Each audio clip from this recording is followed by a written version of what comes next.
whiskey aged for about 2 years. Visitors to Pittsburgh can now get a taste of history and whiskey.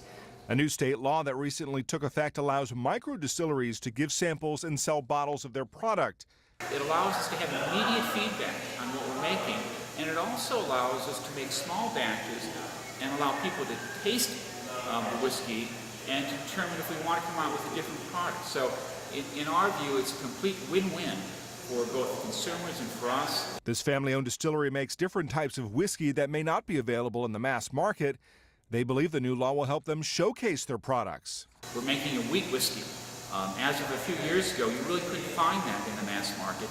Now small craft distillers are using that as one of the principal components in whiskey, and that's a sweeter, more mild whiskey. Wigle whiskey is named after a Revolutionary War man who burned down the home of a federal tax collector. Philip Wigle also helped lead the Whiskey Rebellion. The company now sells a whiskey that Wigle would have drunk back in the 1790s. We're also making a rye whiskey, which is historically the whiskey that was made in Pennsylvania.